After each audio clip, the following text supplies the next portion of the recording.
Oh my goodness. Hello everyone and welcome to a brand new episode of Echo. You can probably see that I don't have the camera on right now. I'm a little exhausted. Just give me a moment to wake up. I woke up like 2 hours ago because, overnight work and all that stuff. So just give me a minute to get up. I will use the face cam in a little bit. Just give me a moment to kind of get myself a little situated. Been feeling kind of tired lately. So yeah, we're last time we left off on... Oh, hold on. I just want to make sure things are set up correctly. 2 hours ago, because, overnight work and all. Work and all that stuff. Echo. You can probably see that I don't have the camera on right now. I'm a little... Overnight's not too bad. But, oh geez, everybody decided to come on at once. I mean, I more have issues with the, I more have issues with the company I work for. I'm not gonna say their name, but...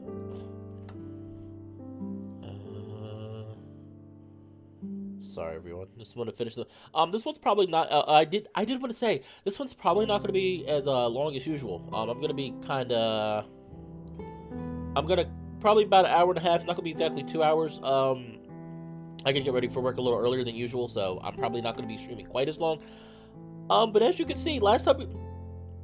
Sorry. As you can see, last time we left off, we were, we were in the...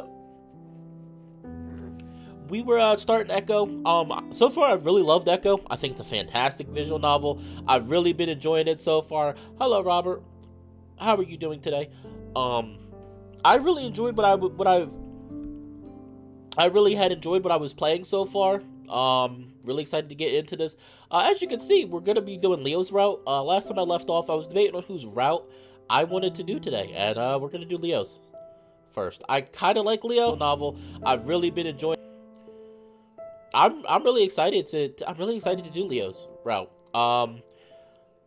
I always am I'm always a sucker for the for those kind of romance stories where it was a romance happening and it didn't work out, and the couple comes back together, not comes back together, but like comes back together in the sense the people come back together and figure out what goes on from there. You can see a 4-letter word, how much that hits me and how much that hurts. So yeah, so I'm curious to see how it does with Leo. I know this is a bit of a darker VN, it's a horror VN, and it's not necessarily really a romance VN. So I don't know. I get the feeling the way I hear with it being mature, it's probably gonna end up them not getting back together. But I still can see what happens, and I'm fine with couples not getting back together if it's for the right reasons. I don't like when a romance is written and the characters don't get back together for no valid reason. Like like a lot of stories do. Like, oh, the characters don't get back together because there's for no. It's like, oh, well, why don't they get back together? I don't know. They just don't get back together because we can't have happiness. If it's done. If it's written in a well manner, I don't care if a couple doesn't get back together. So, and the way I hear about Echo, yes, romance is my favorite genre when it comes to VNs. For one, because let's be honest, the VN market in general, not even just furry VN, the VN market in general is saturated with romance visual novels.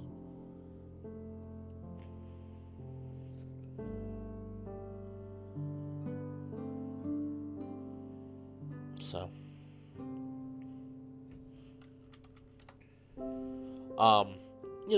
the VN market is saturated with romance, so I'm kind of just used to it. But I've been getting kind of tired of romance. I think I've been more tired of romance being the cliche way. If romance, if it's written in a well manner, is far more interesting. And like I said, with me working on my own VN, that's one of the things I am trying to do in mine. Like, I'm trying to have all the relationships be very dynamic and realistic. Like, the characters, like, hell, one of the romance interests is like 20 years older than the main character. So, like, I'm trying to write that in a realistic way where it's like, oh yeah, it's just like, everything's perfect. Like, how do you have that? Like, how be realistic? And in modern times, how does a person who's from one generation and gets in a relationship with another person, because of they actually really do feel connection to each other, how do they how do they bind that that generation gap? And I think that's an interesting question to ask, and which is why one of the reasons why I wanted to write the character I did, plus the character I really like his design. He's so far has been like my favorite character to write. So hopefully once I finally get a demo out, everybody will see how the character is and enjoy it. But we're gonna get started. Load game. I'm gonna go to this. Here we go. Like I said, I'll turn the camera on a little bit. Just give me a little bit to kind of get myself a little. Also, I've been having like really bad eye issues. My eyes are really puffy and stuff, and I don't want to show you guys. I don't want to show you guys and people that. I'm like, oh no, I can't show that. I'm gonna check, make sure the music's not too loud. Last time I noticed the music was overbearing, like you could not barely hear me. So I just want to make sure that there's not an issue. A little bit, just give me a little bit to kind of get myself a little. Also, I've been having like really bad eye issues. My eyes are really puffy and stuff, and I don't want to show you guys. I don't want to show you guys and people that. I'm like, oh no, I can't. Okay, I think we're good. If the volume does sound like it's a little louder, let me know, and I will take care of it. But for the meantime, Peyton Mall is tiny compared to the one in Pueblo where I go to school. It's only got one floor and maybe 20 stores. Still, it wasn't a bad place to hang out back when I was in high school. Mostly because I had a movie theater. So, where do you guys want to go first? First, we only need to go to one. Sure, I mean, maybe we should help him branch out. He knows what he likes, it's fine. Well, alright. Lasers? Oh, man. Oh, they did the badass thing where it's like lasers are spelled like, instead of like lasers, it's lasers. Well, alright, lasers it is. It's one of those kinds of stores where this looks like a Hot Topic. Wait a minute, this looks like a Hot Topic. Is this a Hot Topic? I used to go there a lot. I actually kind of miss Hot Topic. There's one at the mall nearby me, which I think the closest mall near me is about 20-minute drive. I kind of miss the 20-30 minute drive. I kind of like Hot Topic, but let's just say I'm a little too loud. Okay, thank you. See, somebody was listening. I was like, I know that. Oh no, what did I do? Hold up. All right, let's lower it a little bit more. All right, is it better now? Or is it still too loud? Is it better now? Or is it still too loud? Where is the face cam? Are we able to whisper in you? I don't know. I think so.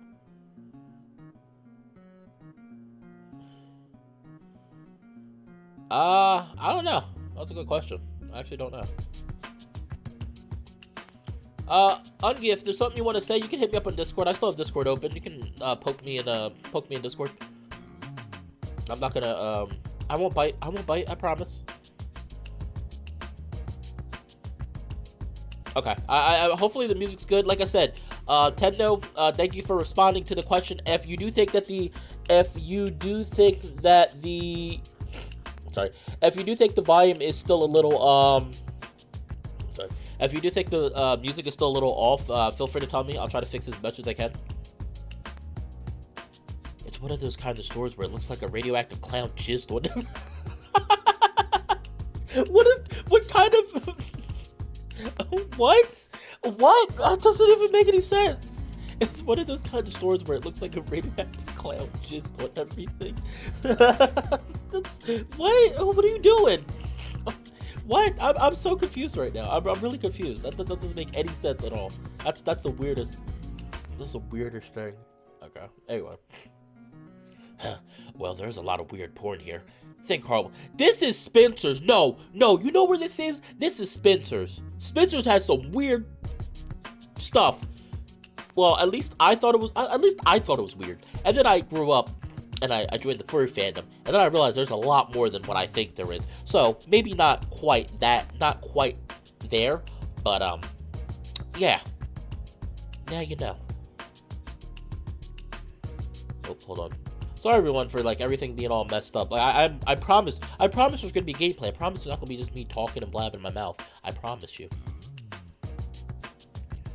Okay, where are you at? Where are you at? Just trying to make sure everything's all set up. Excuse me. There we go. Alright, Ungi, take care of yourself. Well, there's a lot of weird porn here. I think Carl would like it. Would like that. I'm not really sure what Carl's into when it comes to that. I think he likes the paws, honestly. Why don't I just box up my foot and put a bow on it then? Porn? Really? Let's just stick to comic books. We both look at him. Everything okay, Teach? Teach's been in a bit of mood ever since he woke up this morning. He didn't talk the whole drive here, instead of just browsing through stuff on his phone. He's just salty that he isn't roasting on the trail right now. No, this is fine. I'm fine, guys. TJ smiled to show us how fine he is. Yeah, sure. Well, Leo's driving us up halfway after this, so you're still going to get yourself barbecue. You don't have to go if you don't want. I don't know, it would be very fun if you were upset the whole time. At this point, Leo turns to me smiling. You going with him? In this fur? On these legs? I lift the foot up for him. No, it's over 90 degrees today. Yeah, must leave it to the land mammals, so... Leo claps his paws together loudly. Let's split up and pick something out. I think I'll be fine if we keep it under 20 bucks. As everyone wanders off, I look around. I'm not sure what I should get him. He doesn't get excited about much unless what if his comic books is being turned into a movie? Okay, look at comic books or look at action figures. That's a good one to ask. Okay, part of me wants to do... Well, he just said he doesn't really care for comic books unless it's about it becoming a movie. So... As everyone wanders off, I look around. I'm not sure what I should get him.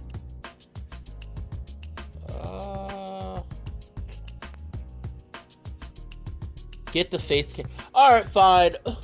Oh, fine. Ungi is bothering me to turn up the face cam, so give me a moment. Let me just fix my... I am like, I'm telling you, my face looks terrible. It is Hot Topic. I was like, this looks just like a Hot Topic. Trust me, I used to do Hot Topic so much, so I would know. I used to love Hot Topic, because they used to be the place to go for like the edgy, you know, back then it used to be the place to go for like the edgy, misguided, like the edgy, unknown people, like the ones that weren't understood at all by society in high school. So I used to go there in high school. Do they have manga there? Ta-da! Okay. Hello, everyone. I did shave a little bit. You probably can't see me that well, but, it's fine. JK, I'd go comics. Somebody said comics. Oh, no, we're a tie. Somebody said action figures, and someone said comics. Somebody said comics, and somebody... I'm gonna have to go action figures. And if it's the time going action figures, hands down. Let's go action figures. I move further towards the back of the store to the action figures, which is where TJ is. No, go back. I don't want that. He's turning over a toy gun in his paws, his ears down. I walk up next to him, pretend to look over the wall. Find anything interesting? TJ shrugs, pulling the trigger on the gun a few times. It's definitely a weird-looking gun. It's pink and the muzzle's perfectly round, the end tapered. That's when I realize it's a penis water gun. I'm alright, just a little tired. He looks over at me, his brows raised. You're feeling better after yesterday, though. Yeah, a bit. Just wish it hadn't happened. Of course. So, you're not going with me and Jenna on the hike, then? Guess not. Leo said he might need some help setting up for the party at his house. I mean, you sort of promised me. But I guess that's alright.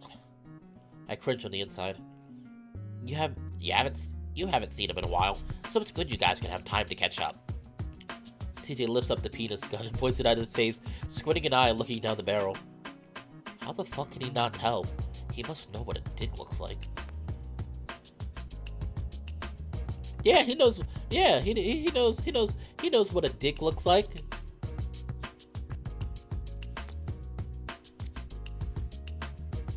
Yeah, there you go. I got my first collar from Walmart. Nice. Wait, Samuel, are you talking about a collar? Are you talking about Evie is wearing a... Oh no, guys! What are you doing to me? I'm trying... No, what are you doing? Stop! Cease and desist. I'm trying to show that the furry fandom is one that is not involved with sexual things. I mean, there's... Sexual things are not really that well known in the furry fandom. Yeah, not at all. Not at all. Not at all. Wonder what this is from. Do you think Carl will recognize it? He starts pulling the trigger several times, blowing the fur back on his face before opening his muzzle as well.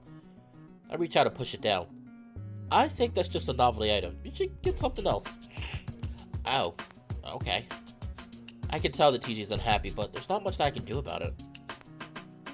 I wander off towards the opposite wall where all the posters are. Leo's standing there looking over the display board. I stand next to him. I think every inch of his wall is covered. I don't know if there's any more room. Has he put anything on the ceiling? I don't think so. Then there's room.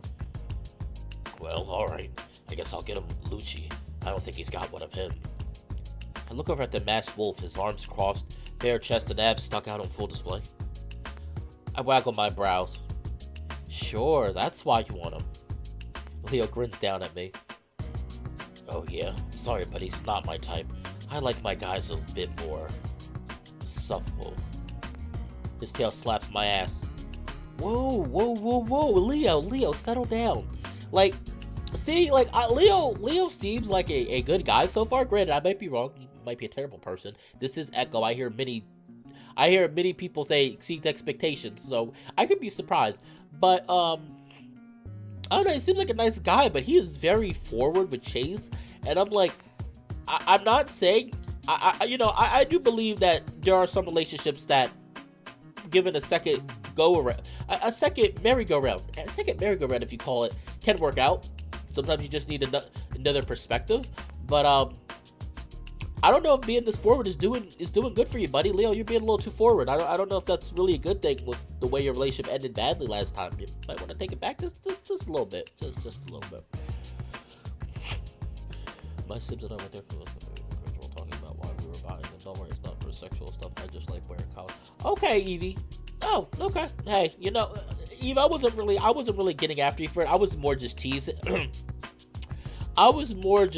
You. Like, look.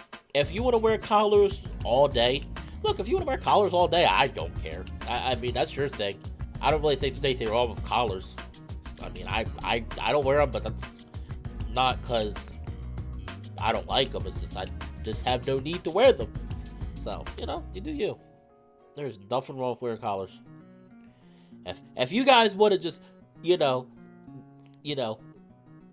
wear collars and no t-shirts, and no pants. That's fine too. That's fine too. That's perfectly fine. Well, I like him. I love muscles. Leo squares his shoulders and flexes. His biceps bulge to nearly the size of my head. I just noticed that. Wait. No. Wait, can you? Oh, I know how you do it. I just noticed he's got a little bit of I guess that's a gut. I wouldn't call that, because some people might be like, oh, that's abs. No, that's not abs. I mean, he has got a lot of muscle, but he's got a slight gut to him, like a very slight gut. Girl, like this. I feign indifference, shrugging. I'm more into the cut look like Lucci. Leo frowns, but I take that moment to slap him in the butt with my tail. Because it's not as flexible as his, I have to turn my body into it and practically thuds into his ass. Leo yelps and stumbles forward into the poster with a loud clatter. Whoa, calm down, boys. Jenna walks up behind us and stands next to me, her arms folded over a manga with a doe in a schoolgirl uniform on the front. Oh, it's a manga. They do have mangas. There you go. Tendo was like, oh, do they have mangas here? I'm like, they do have mangas. That looks sexy, Jenna. Good pick. Jenna rolls her eyes as Leo reaches into the poster bin with Lucci in it. So I'm pretty sure he doesn't have this one. TJ follows up behind Jenna, a small figurine of Trinity Weasel in his paws. I laugh. And of course she'd get that, TJ. It was a good price, and he's kidding, TJ. Anyway, maybe it'll help him take another look at that movie. It really is good. I realize that I'm the only one that hasn't picked out a gift, and I look around anxiously. Right in front of me is a rack of beanie caps. One of them has a bloodied and decaying zombie face printed on it, its teeth bared on the brim. I assume it's to make the wearer look like their head is clamped inside. I think Carl likes zombies. I snatch it off the rack and hurry up to the front with the others. How does it look? I ask TJ as we're walking through the parking lot. It looks good, I guess. No, I mean, does it look like a zombie badger is eating my head? Oh, yeah, looks great. He gives me a thumbs up. Ah! I pull it down on my face slowly. How do you think we'd all do in a zombie attack? I lift the hat back up over my forehead. Like who would die first? My eyes fall involuntarily on TJ. Me? Why do you think that? Well, maybe not. You are pretty fast. I just kind of imagine you just curling up in a ball. But honestly, I'd be the first to go. I stick out a leg. Look at how stubby these are. Psh, I'm the fastest and I'd carry you. You wouldn't have to worry. Oh, really? I look over at Jenna and see that she's got that gleam in her eyes that always puts me on edge. Pretty sure I'm faster than you, Leo. Leo smirks. Pretty sure my legs are way longer and way faster than yours, Jenna. Jenna sticks out her bag with the manga in it at me. I take it slowly, trying to catch her eye so I can shake my head frantically at her. Leo sticks his bag out at TJ, almost punching him in the nose. TJ jumps and gingerly takes it from him, frowning. This is a parking lot, guys. Are you sure it's a good idea? But Jenna and Leo have already taken up their positions side by side, leaning forward. All right, to that lamppost. You're on. Count us off, Chase. How is this proving anything? Don't you need to be carrying Chase? All right, ready, set, go. Leo actually gets a bit of a head start since he anticipated to go, but Jenna catches up right away. In fact, she's 10 feet ahead of him, just 5 seconds into the race. I can hear her laughing as she gracefully speeds ahead, her tail whipping around like a flag as she zips off towards the horizon. Leo, realizing he's going to lose, is frantically flailing his arms around, his ears and head down as he charges forward. I'm actually surprised by how bad he's losing. I mean, he used to play football back in high school, so he's had some training. With his head down, I guess he doesn't see the curb right in front of him, and his foot clips it as he passes. I hear the yelp, then see him careen off to the side, then roll to the asphalt before slamming up against the tire of a parked car. Ooh, TJ gasps and covers his eyes. Is this gonna be like Spencer where is this gonna be like Spencer from EA where he just had like a bloody nose just like falling down?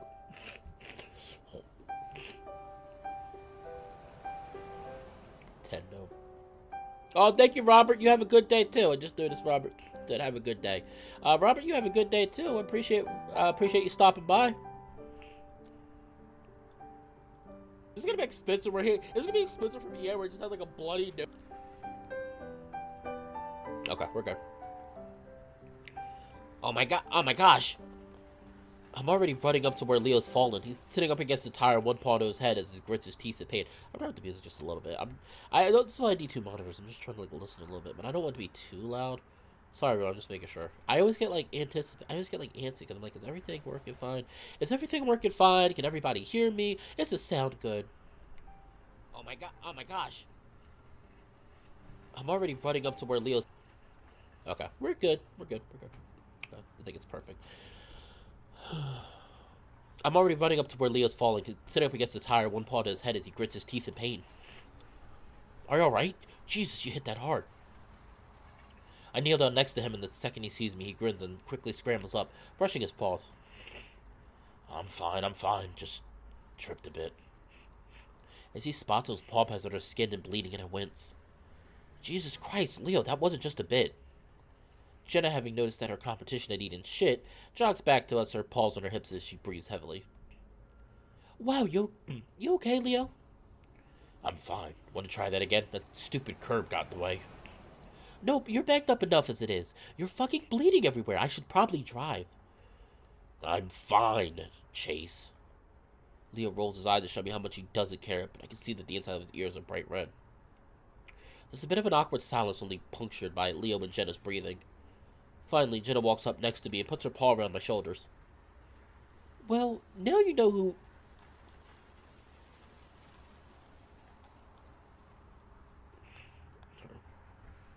Well, now you know who you... Well, now you know who you're more likely to survive with in a zombie apocalypse. Chase, remember it? She leans her head up against my shoulder, and I cringe as I see Leo's smile turn icy. Alright, cool, let's get going. You can tell Leo's so jealous. I wiggle out from under her arm. You guys need to get to your hike. The drive back is only a little awkward. To her credit, Jenna does try to apologize to Leo, but he just waves it off like it isn't a big deal. I can tell by how he's overdoing the cheerfulness that that's not the case. We drop TJ and Jenna off halfway up the trail, which happens to be right next to the highway. Once we're alone in the car, Leo starts messing around with the CD player. You might remember this. As the music fills the car, I'm immediately transported back to my high school. Is this the opening theme for like when this is like the title card for like the development team, like Echo Project? I remember this because I remember from Adastra, because Adastra does the same thing. It's like this like title card. It's like a title card, and it comes up and it's like Adastra, and you're like, oh, that's so nice. They actually have Adastra up. As the music fills the car, I'm immediately transported back to my high school days. Jesus, is this carpet stains? Yep. Leo's grinning at me, occasionally glancing towards the road. This was a band we listened to together in my junior and senior year. You still into this stuff? I feel like if we want to keep going with Leo's route, we're going to say it's nostalgic. Because I'm going to try to get Leo's top ending. Like I said, I don't have enough time to do every single... Well, I'm doing every route for this period. But I don't have enough time to do every route, like good and bad. I think there's good and bad endings for this. Well, I think so. The music carries a lot of memories for me, and the fact that I haven't listened to it since I've last been in this town made it all the more powerful. Sure, the music is simple, the lyrics embarrassing, but I miss it. Maybe. I think I could be if I listened to it again. Me too. As we drive, I mouth the lyrics under my breath. You haunt everything in my life. I see you in the clouds and the sky so blue. I see your outline in my screen door too. That was a little ominous. That was a little ominous. I don't know, but this all being a horror VN, I'm a little worried. Are you trying to say that Leo's gonna end up going nuts and haunting us? Or Leo's gonna die and haunt us? Or Chase? I keep saying us. I gotta remember that the character for this, there's an actual established character in this visual novel. I'm so used to visual novels being, the self-insert yourself into them. This is an actual character that has personality, ? Don't hate me. Chase is not a terrible character, but he has enough personality to pass by, but he could use a little more. But, you know what I mean? He is a character, and at the end of the day, he's an actually established main character. Finally, we pull up to Leo's old ranch-style house. It looks the same as it always has, though the landscaping has definitely taken a turn for the worse. Leo parks and we both get out. I'm busy staring at the driveway, thinking about all the times I walked across it, when a gravelly voice pulls me up from my reverie. Hey, who are you? I jump and look to the right, spotting a thin and angry-looking raccoon, standing next to some bushes, trimming them up. His yard is desert landscaped and looks pretty good next to Leo's property, which is nothing but weeds and sagebrush. Behind the raccoon is an old and rusty-looking trailer home. Thinking back, I'm pretty sure that a really old mouse used to live here, but this guy's a raccoon and looks pretty young, too. I hear Leo walking quickly around the front of his truck to stand next to me. Hey, Cud, this is Chase. Remember I was telling you about him? Leo puts his arm around me. Cud's demeanor changes immediately when he sees Leo. Oh, hey, Leo, this is him, then. Cud. My voice is just incredulous enough to be offensive, and the raccoon notices. His already scowling face gets even more scrunched up. I'm not exactly from around here. Oh, really? No. We stand there for a few seconds, then Leo grabs my arm. Alright, glad you two could meet. We're actually in a bit of a hurry. Got a party to plan for. The raccoon watches us all the way to the door before Leo finally closes it behind him. Really, Chase? What? It's a weird name. I sniff, but instead of the scented candle smell I thought I'd get, I'm instead met with the arctic smell of cigarette smoke. It doesn't look like the same either. It's all a bit empty compared to when I was last here. It makes sense, I guess, with Leo's parents and siblings gone. I tell him what a great guy you are for the past 2 years, and that's his first impression of you. Well, I'm sorry. What happened to that old mouse guy? Charlie. He died a few months after you left. Cud moved in a few years ago. Oh, well, he seems a little grumpy. He is, but he's a good guy. Been through a lot. Leo sets the bags down on the kitchen table, pulling out the cake and gifts. So, why do you move here? Said he likes isolation. He works in Peyton. Some things happen in the city and he wanted to get away. Leo ruffles through the plastic cups and gifts. I forgot what country he's originally from. His full name's Kuduzu. How old's TJ again? I think he's 20, but he doesn't drink anyway, if that's what you're wondering. I don't know. People change a lot in a few years. Anyway, let's go to my room. Gotta message Carl. I thought it said gotta massage Carl. I was like, ooh, I was like, Leo. I was like, I thought you were trying to get back with Leo. I was like, and they're like, oh, okay, gotta. I always get those mixed up. I always get message and massage mixed together. Which is fine if you're saying, hey, I gotta message my girlfriend or my boyfriend. But it takes a weird turn when you're like, hey, I gotta massage. It's like, hey, I gotta massage my mom. It's like somebody's like, what? What are you talking about? Like, I mean, message my mom. But then people look at you for the rest of your life like you're a weirdo. Like they just look at you and they just stare at you and they're like, hey, that's the guy that I said he got a massage his mom. You know, so. Forewarning, kids. Make sure you know the difference and how to be able to look and see the difference between the words massage and message. That's Fallen's logic for today. That's Fallen's logic for today. Anyway, let's get to my room. Gotta message Carl. Leo's room is small but cozy, a little cluttered but clean enough. I walk over to sit on his bed, looking around at all the posters. Most of them related to football or hip-hop moguls. He's had most of these since high school. Kept the same room, huh? Your parents' room is bigger, isn't it? Yeah, well, I'm used to it being here. Would be kind of weird hanging out in my parents' room anyway. Besides, he plops down next to me, bouncing me up and down on the bed. I don't really need the space. So, what do you want to do around here? It feels kind of empty. I'm really only here to sleep. Otherwise, I'm on the computer, you know. Porn. Oh my gosh, Leo, did he really just No, Leo, did you really just say he's like, porn, you know. From now on, when people ask you a question, like, hey, they're like, so what do you do in your room all day? It's like, if I'm not sleeping, I'm porn. just that's all you gotta do. Just be like, just be like, oh, I do the basic things. Sleeping, porn, sleep more porn. Like, oh man, that's terrible. He looks at me and grins. I look over at his computer. It's got a nice chair, and I can guess what the box of tissues next to the monitor is for. But that's not what holds my... He wasn't joking. I think he was serious. I was half hoping that he was joking. I was half hoping that he was joking. I was like, oh, he's got to be joking. He can't be serious. Like, no, he was... Well, Leo, I give you credit. I give you credit. At least you're honest. That's a good thing. Yeah, that's what I said. I mean, he's just like so casual about it. I'm like, all right then. I guess I give you props for being so open about it. I mean, everybody does it at some point in their lives. Instead, I see 3 holes punched right through the drywall. Around these are several more less successful dents in the wall, some with knuckle-shaped features. Holy shit. Leo's ears fall flat and he lets out an embarrassed laugh. Yeah, that's my fault. I really get into my games. I stand up and walk towards the wall, examining the damage. Leo stands up too, clearly uncomfortable.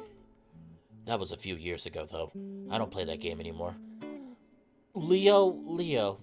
Why do I get the feeling that wasn't from the video game? I get the feeling that it's probably around the time Chase first left, he probably snapped.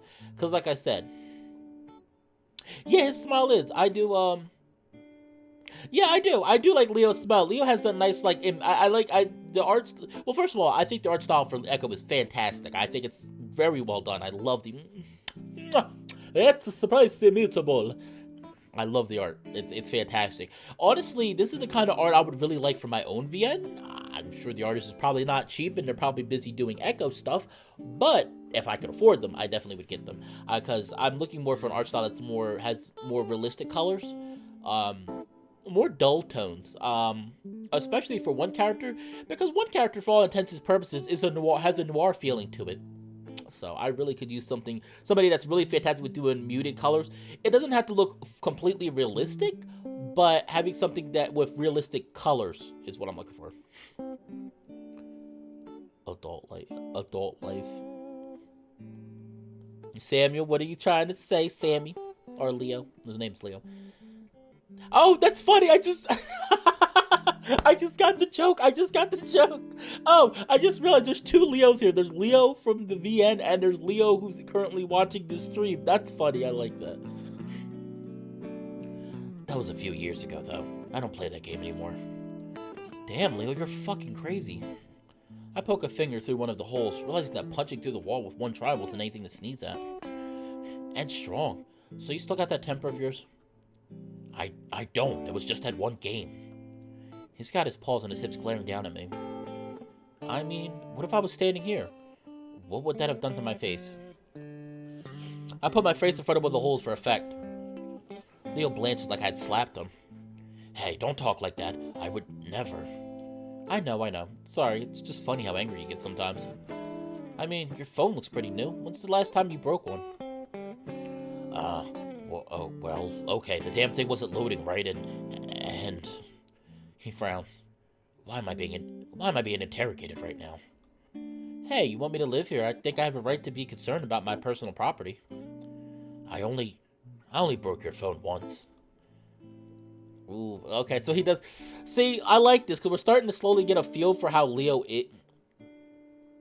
We're starting to slowly get adult life, sleep, work, porn, sleep, eat some cheap junk in between. I'm gonna save that later. Samuel, you're not wrong. You're probably not. You're really not wrong. Just replace porn with sex when you're with somebody, you know. And pretty much you nailed down adult life pretty down pat.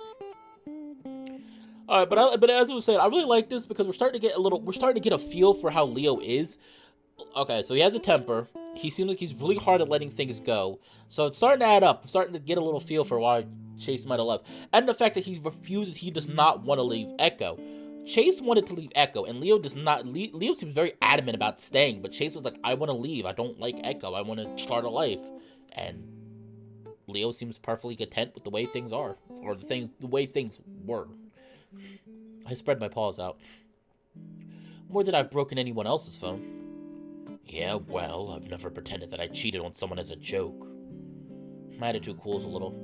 Yeah, well, high school, you know. I know. Anyway, it's nice to have you here again. He reaches out and pulls me into a one-armed hug. When I pull back, though, I notice a cut on the side of his arm, a few more on the back of his paw as well. At this point, the fur is clumped together with coagulated blood. Man, you really wiped out. He looks at his arm. Oh yeah, I should clean up. Hey, get on my comm while I'm going to see if Carl's online. Leo talks to me as he's walking out the door into the hallway. I should be logged on. Ask him what he's doing tomorrow. We need to plan this out right. Okay. I sit down in the chair and wake the computer up. Sure enough, Leo's already logged into his account. I look at his friends list, seeing that Carl is idle. I send him the message anyway, then lean back into the chair, almost freaking out as it leans back way further than I thought it would. Must be all those jerk-off sessions Leo's had. Holy crap. I tried my paws against the desk for a bit, then looked back towards the door. Leo's probably going to be a while, and I am curious. I grin as I first check out his bookmarks. Social media litters the first few slots, then there's one called Mech Forums and another called Mechanics United. Then, of course, there are a few sports and football-specific sites. Finally, I get to one called Gay Viddies, then another called Otter Sluts. I snort loudly at that one. I click on the History tab next. I scroll through it for a while, the first 50 or so, relating to some DJ or hip-hop artist. Finally, I see the word cock, and now that I'm looking at one of Leo's porn sessions. It's pretty standard stuff, ass, balls, making out, blowjobs, but that's when I first started seeing a pattern.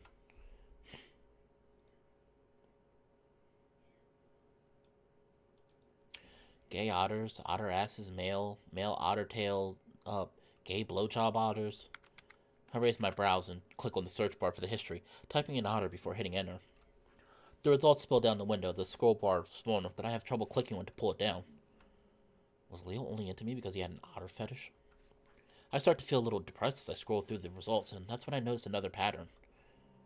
At least half of the results have wolf in the search phrase, and not just that. Wolf, otter, gay, blowjob, otter, wolf, gay, couple, kiss, otter, wolf, gay, cuddling. The nape of my neck prickles as I scroll down the hundreds of results, but that's when I hear the door open in the hallway. I jump first, covering the screen with my paws like an idiot, then quickly exiting out of the window. Except that doesn't work. The sheer amount of results I get from Leo's shame must have fucked up the CPU somehow. Desperately, I bang the mouse against the desk as I hear Leo's heavy footsteps down the hallway. I swear there's a cut on my back, but I can't reach it. Fuck. I mutter under my breath, heart pounding in my chest. It's just like 5 years ago when my mom caught me looking at gay porn. Leo walks in, the computer screen still hopelessly frozen. Can you help me get... Leo stops mid-sentence. I look back at him, the guilt on my face pretty damn obvious. What did you do? You know what? I try to stall and turn back to the screen, clicking furiously on the X. Hey. And just as he's walking up behind me, the window disappears. Wait a second, what were you looking at? Oh, no. Oh, boy. Yeah, this got intense really fast. Oh, boy. I don't think things are going to end well. I already get the feeling things aren't going to end well. So, I'm taking it that Leo did not handle things well. I don't think he handled things that well. The way it seems like is he handled things as unwell as you can handle them.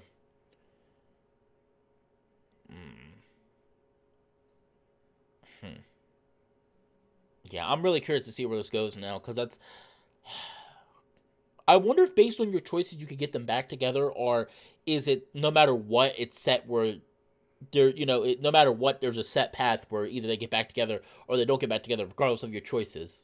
Because I'm curious. I don't know, because I feel like it's gonna be one of those things where, right, like in the beginning I was like, oh yeah, I want them to get back together, and now I'm like, I don't know. I'm like, it seemed like he was very, I don't know. It seemed like Leo has a little bit of a possession thing, and I'm a little worried about it. I'm a little worried how far it's the horror of the end, so I'm worried what's gonna end up happening as we get later and later to the end of his route. Wait a second. What were you looking at? I swivel around in the chair, grinning. Nothing. My voice squeaks. Leo stares down at me, an exasperated smirk spreading across his muzzle. No, not nothing. What the hell were you looking at? Is there something I don't know about? He keeps on staring at me, but I get up and pretend to stretch, moving towards the bed. I don't think Leo though had an otter fetish. I think it's more, I don't think he had an otter fetish. I feel like it's more that he was just like so fixated on Chase. He was trying to keep those feelings as much as he could.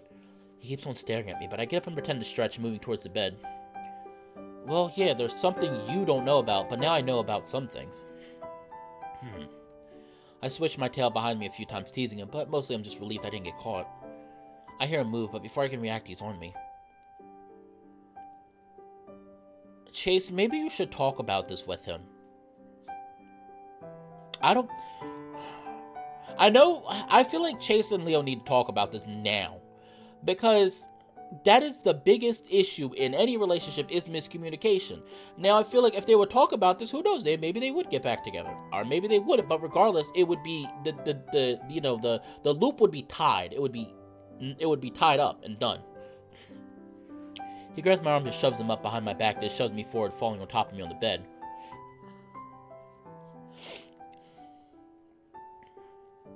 I grunt loudly as the weight pushes the air out of my lungs. Looks like I'm gonna have to get it out of you the old-fashioned way, Otter. I struggle a little, but there's no way in hell I'm getting out of from under Leo if he wants me to stay there. Hey, get off! He clutches. Okay. He clutches both my wrists in one paw while he digs the other into my side. I gasp and writhe desperately, bouncing up and down on the bed while he pitches at my ribs. No, please, I don't know anything. Uh-huh, sure. Now what were you looking at? He leans in harder on me, and I feel his hot breath in my ear, nuzzling at it, only making me laugh and squirm harder. I don't know, Well, I'm sure Leo was curious about what I was doing on his computer. I'm definitely sure there's another reason why he's doing this. I can feel it against my ass as he rolls around on top of me. Before I can really think about that, he lets go of my paws and the tickling stops. I only have a second of reprieve before both his paws dig up into my armpits. Practically squealing, I wreathe around, managing to get on my back now that he isn't laying on top of me. It doesn't help much as he just goes right back to my armpits. I can't take it anymore. Alright, it's... I was just searching your contacts to see if you were hooking up with anyone. The tickling stops and I'm left gasping for air while Leo just looks down at me, grinning. Oh, a little jealous, huh? Maybe a little. Huh? Leo looks genuinely happy about that, his paws spread out to either side of my head as he grins down at me. Oh no. This is gonna be like 4-letter word where I'm gonna get emotional, because I'm gonna be like, because 4-letter word, I get that sense where I'm like, should they get back together or should they not? They already failed once with miscommunication. Is it possible that if they get back together, the issue is not gonna be there again? And I'm feeling like this with Echo. I'm like, part of me is like, I think him and Leo have a really good, close relationship, friendship-wise, but I'm like, I don't know. I take my chance to shoot my paws up to his sides, digging in. He yelps and curls up and falls on top of me again. I don't relent, though. I keep wiggling my fingers around his body. Obviously, he's letting me win, but it's still fun to seeing him melt into a twitching pile of giggles. He rolls to the side of me, and I get on top of him, pretending to wrestle him down like I've done hundreds of times before. He playfully fights back, but he's grinning up at me with dopey, tongue-out-of-the-muzzle expression. On a whim, I plant my knee on his crotch. I'm not sure why. Probably let him know that I knew, or maybe it was just a way to get back at him for getting off on this. He yelps again, this time a lot more loudly, and folds up, pushing me off to the side of him. Fuck. We both lay there, side by side, panting and sweating a little, my head resting on his arm. I think I won that. No way, I got you to squeal. And you cheated when you crushed my dick. Leo reaches over me to turn. I don't know why the word dick makes me giggle. Like, it's not like necessarily like I think the word's a good word. It just makes me laugh.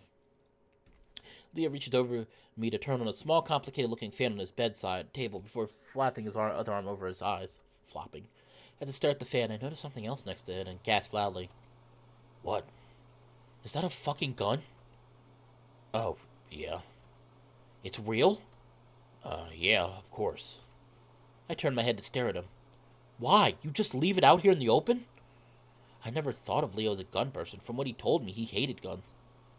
Well, my dad has a bunch, and when he left, he gave me one for protection.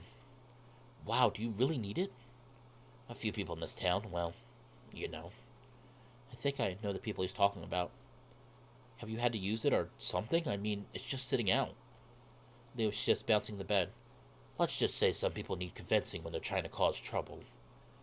I'm about to add some more, but Leo holds up his other paw. Not now. I'm tired. I'll tell you about it later. I go quiet, but it's hard not to stare at the gun. The concept of owning one is just so foreign to me. So, what's with that fan?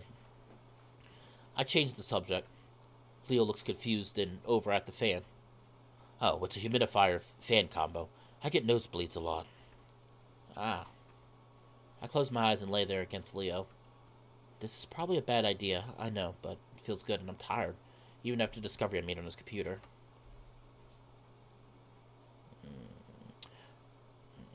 I love it. Sam's like, oh, every guy's downfall. I know what he's talking about, by the way. Used in over at the fan. I guess I'm just trying not to think about that right now. The fan drones softly. Leo's arm moves under my neck, and I feel his paw come up and start brushing at the tuft of fur on my head with his thumb and index. I wish you would style this again. When I had it spiked, that was stupid. I liked it. I feel myself dozing off as his fingers start brushing my forehead. I feel the coolness of his anchor bracelet through my fur. Sometimes, I think I'm going crazy. I'm barely awake at this point. The fan blowing on my face, Leo stroking, feeling his warm body next to mine. I saw you here last week, outside my window. The register's a little weird, so I come back out of my doze a little. Oh? Yeah, I just looked out and I saw an otter, just standing there. Huh? You think it was just another otter? Well, Leo yawns and turns his head toward me, snuffling at my ear. There's only one other guy. Remember Dale? He's fat, though. Could have just been someone that was lost, right? Maybe. I went out and didn't see anyone. Well, sometimes people see things. His arm tightens around my head as he gives it a sort of hug. Hope I'm not seeing things now. I roll my eyes, but his words remind me of something. Just like a bad dream, I'll be gone when you wake. But I swear, even if this was fake, I'll never forget your face. I sing a few lyrics from one of our old emo songs, but it's when I hear Leo snore, so I give it to my pleasant trowels and sink slowly into sleep. I know this. Let me ask people, is this going to be one of those videos that breaks my heart? Because I kind of like him and Leo, but I already see issues. Leo was a little too possessive and a little too crazy about... I think that's both a blessing and a curse. When you're, I think in all seriousness, let's have a very serious talk real quick. I think that's both a blessing and a curse. When you have somebody you're with who's really obsessed with you, it's a blessing because you know, for all intents and purposes, they're not going to leave you unless it's something extremely bad. But it's a negative because they can take it too far. Sometimes those are the type of people who literally don't want you to be friends with, don't want you to talk to anybody but them. And that's pretty bad. Like, I know people like that. There are, like, relationships where it's like the other person's like, oh, you can't talk to anybody else except me. And that's when it gets possessive and kind of weird. And I don't know. I'm partially feeling like Leo's that kind of person. Partially. I haven't seen enough to decide, make a full, definite conclusion. But I'm just having a feeling. And I feel like this is going to be one of those VNs where I'm going to be like, regardless what the choice is, regardless whether they stay together or whether they get back together, or they stay broken up, I feel like it's going to be one of those choices, like, I'm going to understand why it's made, but I'm still going to be upset about it, regardless, whatever one it is.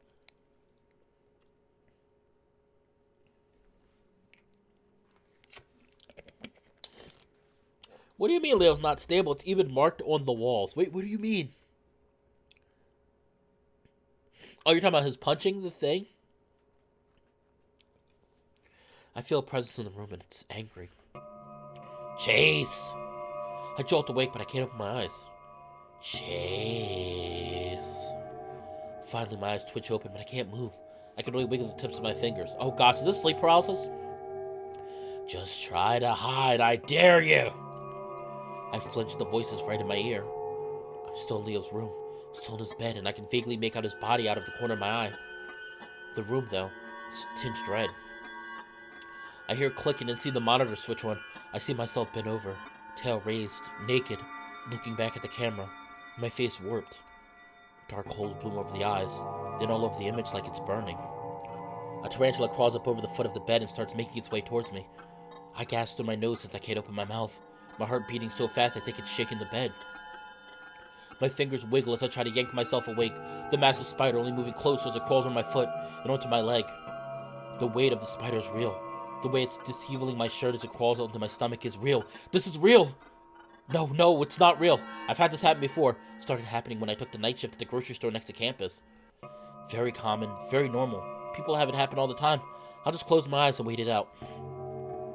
I do that, squeezing them shut as tight as I can, trying to find comfort in Leo's presence next to me, his arm still under my head. I feel the spider in my chest, its weight so much more than it should be, but it stops there, doesn't approach my face. But then I feel something else. Another presence. It's coming from the right side wall where the window is. Something's looking through it at me. I know it. I'm not opening my eyes, though. I know if I do, I'll see something that will freak me the fuck out, and the spider's bad enough. I hear tapping.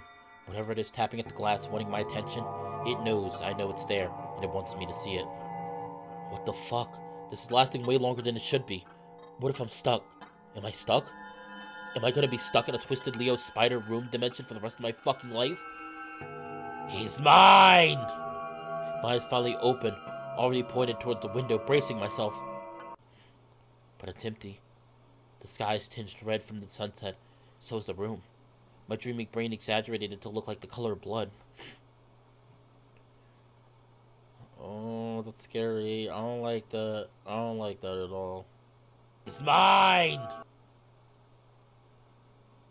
I don't like that at all. The spider's gone and the angry presence too. I sit up slowly and rub my face, feeling exhausted, even though I just slept. With the humidifier blowing right in my face, I can feel the tiny droplets of water that collected on my waterproof fur. It'll be impossible to fall asleep again after that, not only because of how brutal that sleep paralysis was, but because I still don't feel right. While the spider thing in my room were gone, the other thing outside the window, I feel like it's still there. I look out the window again and see nothing, but still, I can't shake the feeling that I'm still being watched. Wednesday.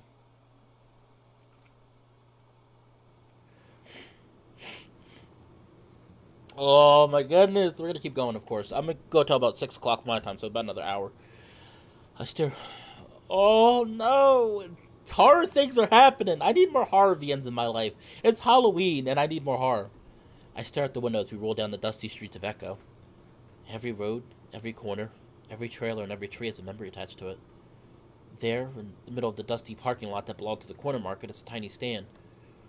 That used to be where I'd get ice cream after begging for $1 from my parents. It's crumbled and boarded up now, the paint peeling off in tiny chips.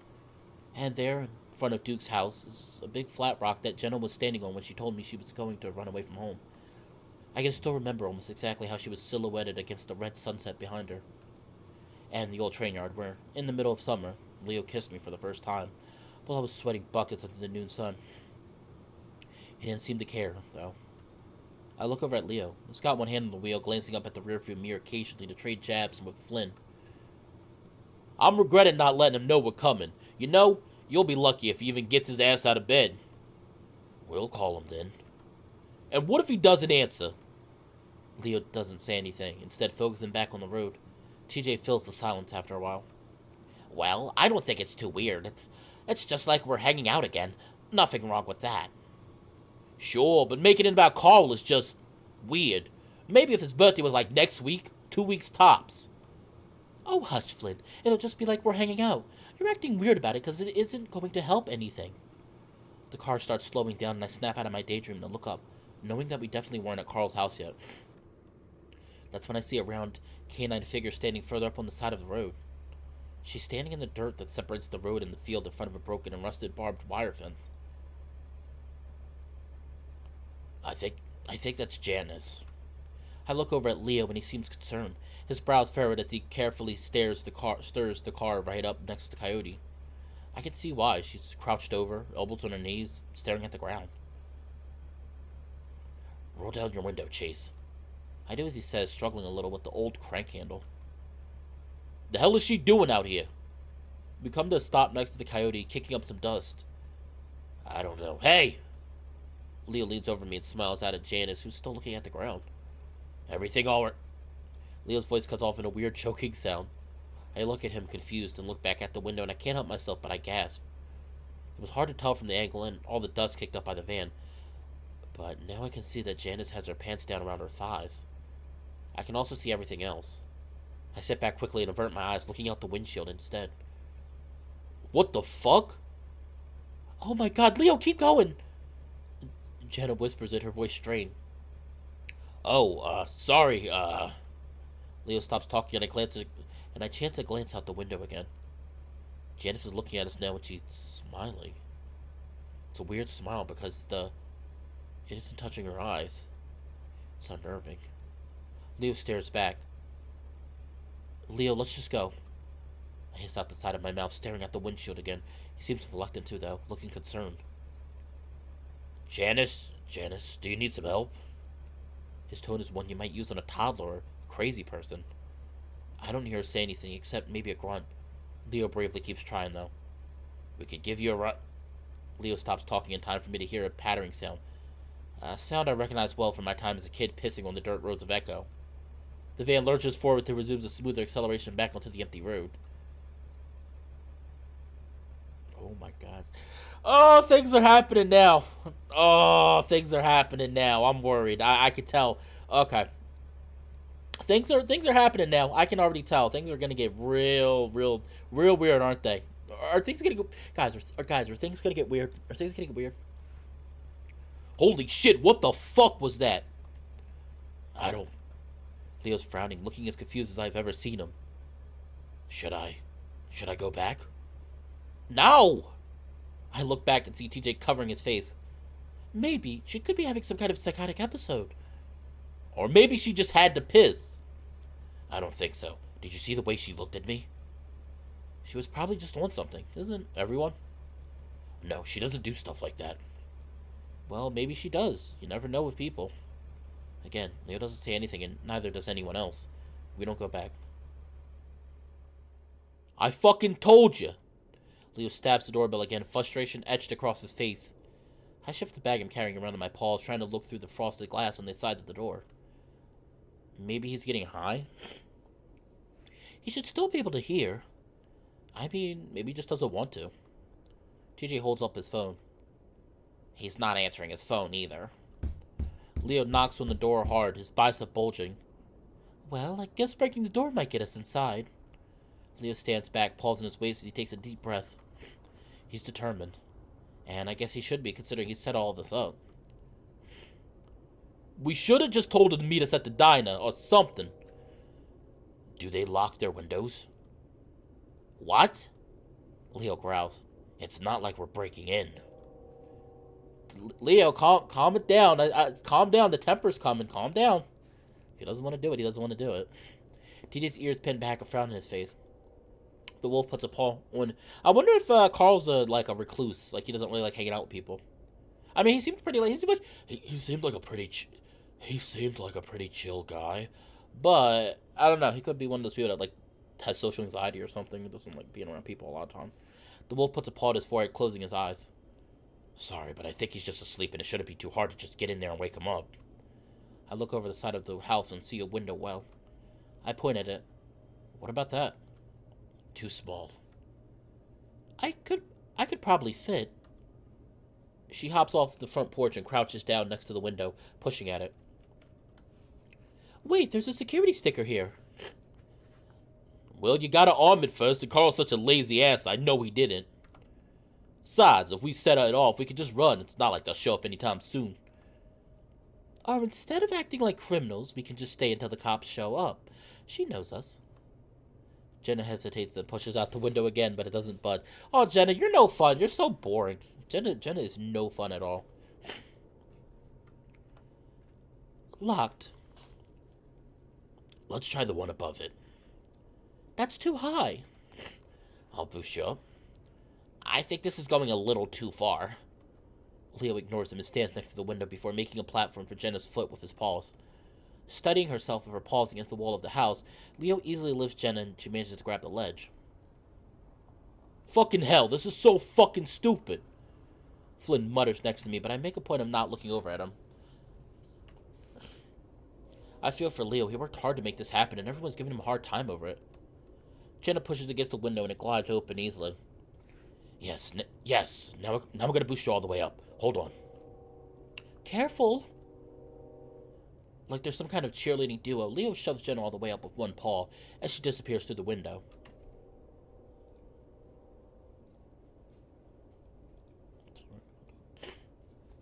Leo just seems like an introvert. Maybe he is. Like I said, I don't know too much about him. The goat is agoraphobic. What goat? I don't know what goat you're talking about. Oh, he's not a goat. He's a ram. You mean the ram? You mean Carl? Carl's a ram. Her bushed tail is the last thing we see until she pokes her head back through. Kitchen. I found the sink. Great. Now unlock the door. Now unlock the door. She disappears again, and we make our way back to the front door. Leo, you're fucking crazy. If you don't shut your fucking mouth, Flynn, I'll kick you right in your vagina. Sound good? Jesus, calm you. Leo turns with him one foot in front of the other.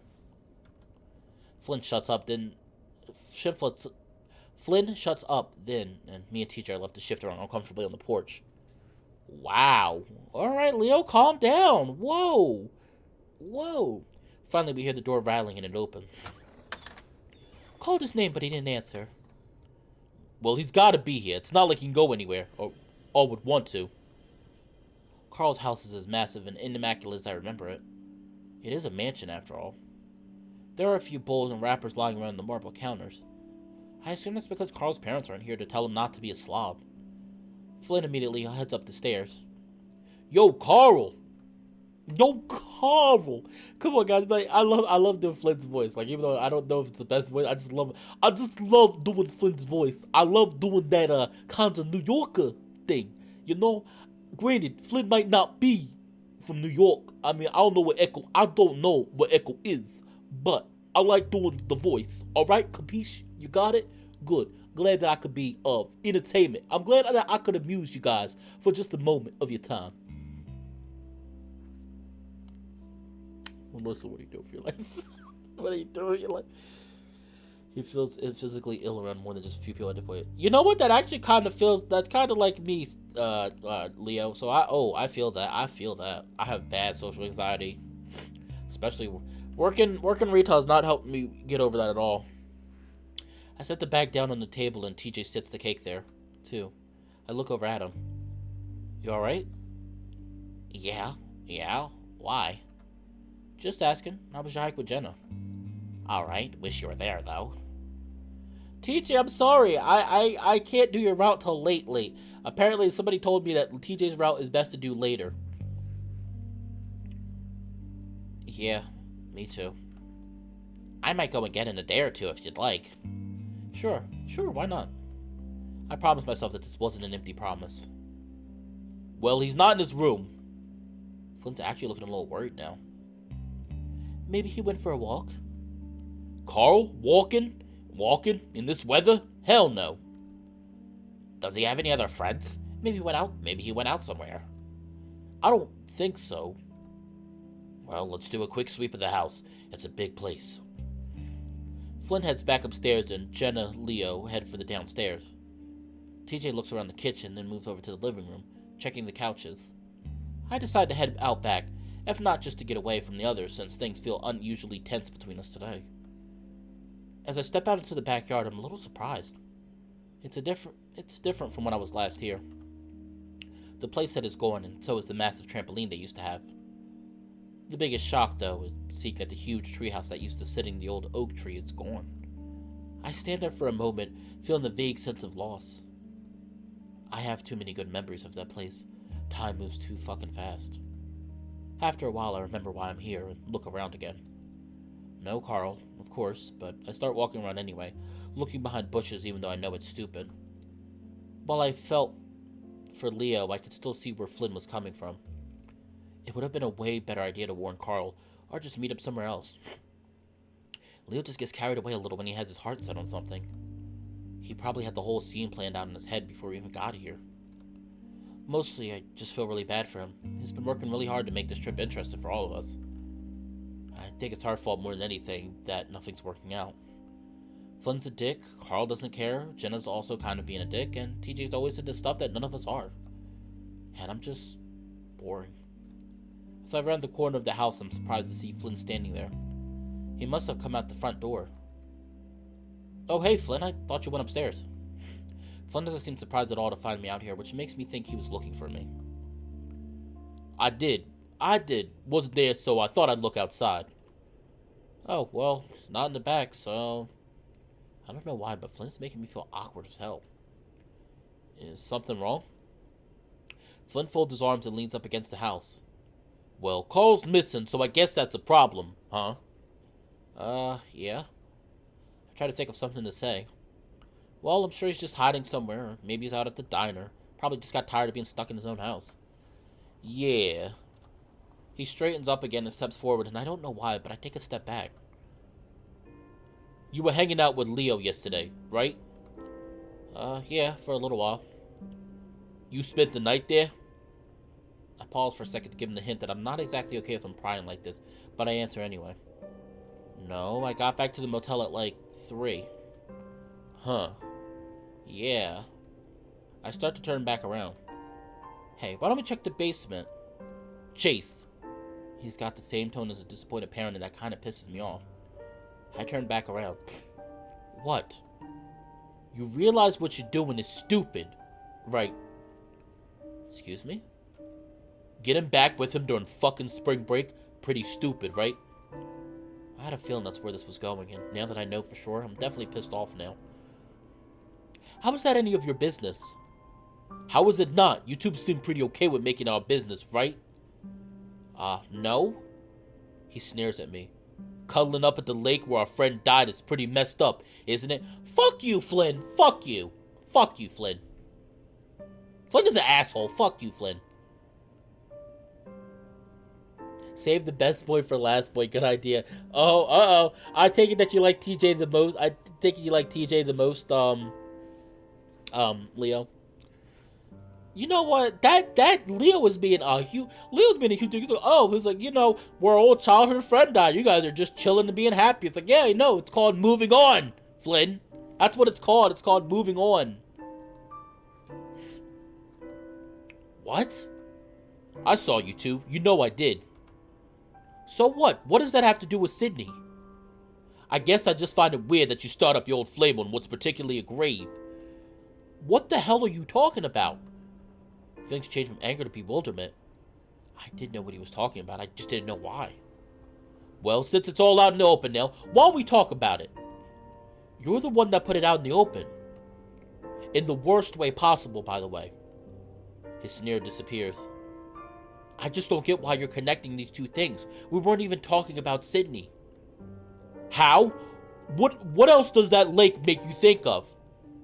I'm at a loss for words, totally confused. This is Flynn. I had never talked about Sydney with him after it happened. I was too scared to. Well, I don't think of it as his grave or anything. Oh, really? It's just a fucking lake to you then, huh? He didn't die there, Flynn. It was in the hospital. It might as well have been there, right? I swallow hard, wanting desperately to get back inside. Let's not talk about this right now. Oh, I guess I was confused. Everyone's been telling me that I need to talk about it. Well, not like this. Not with just me here. We should all be together if we want to have this talk. I turn around again, making it clear that I'm leaving. Wait. The change of tone in his voice makes me turn around again. It's soft or almost pleading. I'm not used to hearing Flynn talk like this.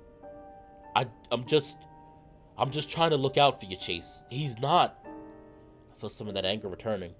He's not what? Well, he's not exactly a stable guy, is he? I laugh. And you are?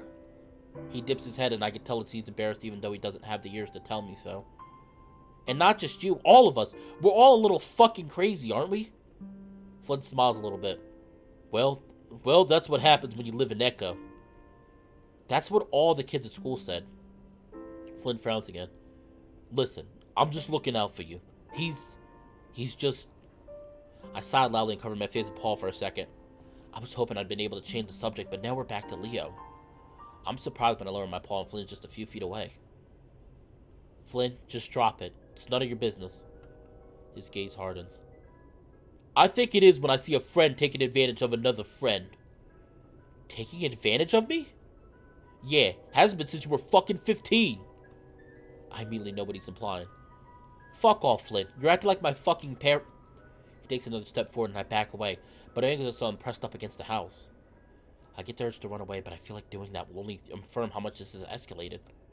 There's a change in him as well. Something unfamiliar in his eyes, in his stance, in his voice. Dude, things got really serious on the third day. Like, holy crap, things are getting serious. But both Flynn and Leo are tall, dangerous, and sexy.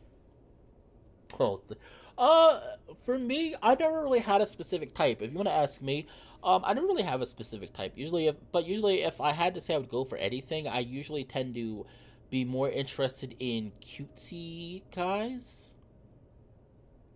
Or if we're talking about guys, cutesy guys with girls, girls are gonna be either. It could be either cutesy or it could be kind of like. It can either be kind of cutesy, or it can be.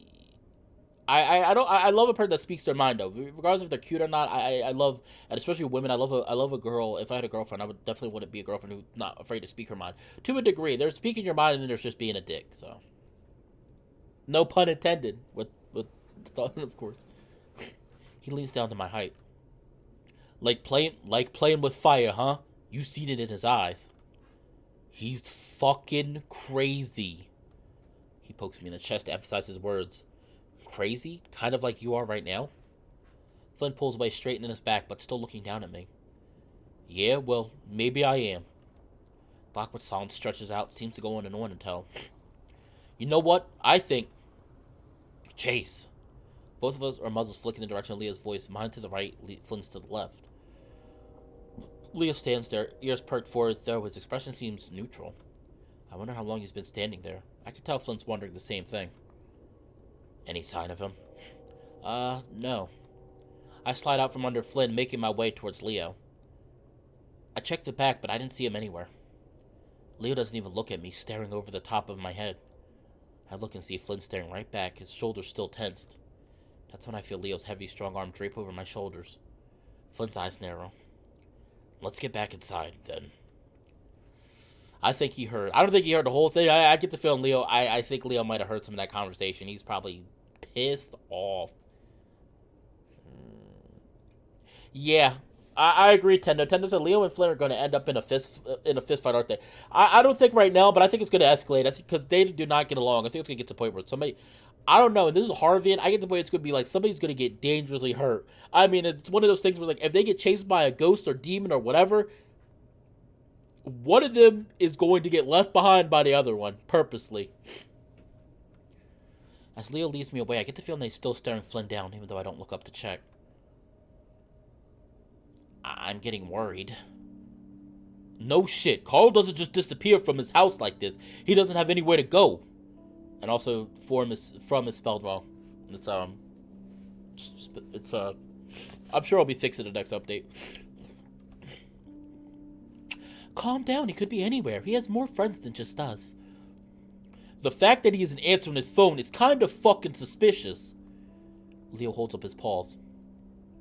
You know, he forgets to charge his phone sometimes. Flynn's getting more and more frustrated, starting to pace around the living room. He never goes out with other friends. That's the problem. Listen, maybe we should just wait. You all can wait here. I'm gonna find him. Flynn makes for the door, and before anyone can say anything, it's slamming shut behind him. We sit in silence for a while, staring at the door that Flynn just took off through. Leo lets his breath out in a long sigh, rubbing his face. Alright, let's think. Where else does Carl have to go? The comic book shop? Oh wait, the Chase, that was me. The comic book shop. Leo looks at me for a second. Maybe if someone else gave him a ride, but like Flynn said, does he have anyone else to do that for him? Well, if you guys are going to do that, then I'll probably stay here in case he comes back. Yeah, and we could keep looking. Sounds good. Leo pulls his keys out of his pocket and looks back at me. Coming with me, Chase? Yeah. I follow Leo out the door, actually starting to feel worried about Carl. Carl? I just thought of the door. Carl! Carl!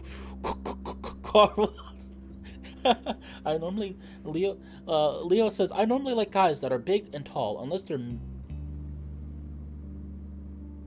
midgets, then there's an extra. I'm assuming you say midgets? Then there's an extra. I don't know, Leo. Hey, you like what you like. You like big and tall guys, man. Hey, that's perfectly fine. Like I said, I don't have a. Oh, sorry. I don't have a specific. I wouldn't say I don't have a specific taste per se. Like, trust me, if you see my visual novel crushes, like my furry visual novel crushes, like they're all over the place. Like I got some that are.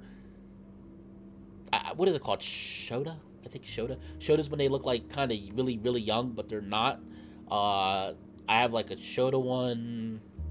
I've got a big and tall. I've got a beefy one. So they're all over the place. Girls all over the place. They got skinny, wide hips, and I mean, like I said, I don't really have a. I wouldn't say I have a per se. I have ones that I move towards, but I wouldn't say that I have just a single one that I'm into. We walk around the mall for about an hour, checking the food court in every shop we pass. It's clear that this idea was pretty hopeless from the beginning. Jenna lets us know that Carl hasn't showed up at the house either, and that they're headed back to the motel. Finally, Leo and I call it quits and head back to his house before walking to the diner for dinner.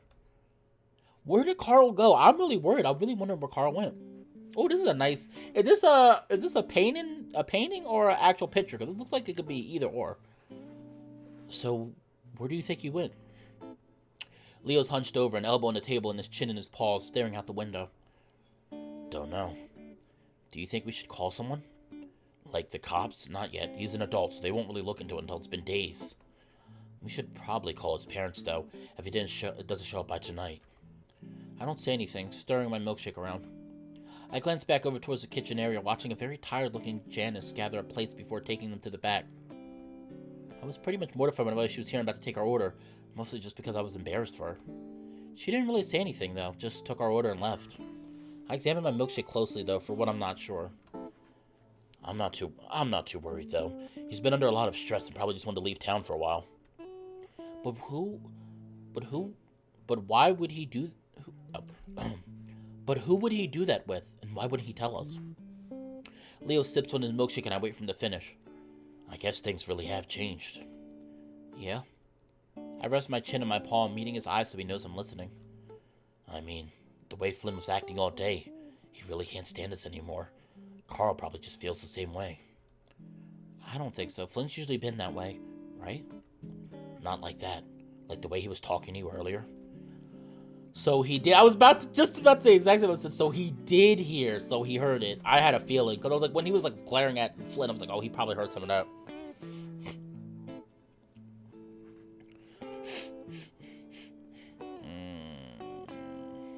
He did hear. I'm a little worried now. Guess you were right. I should have just left shit alone. We all used to fit together so well, but now we're all changed and it's like we're bending ourselves to fit again. I guess that's just life, right?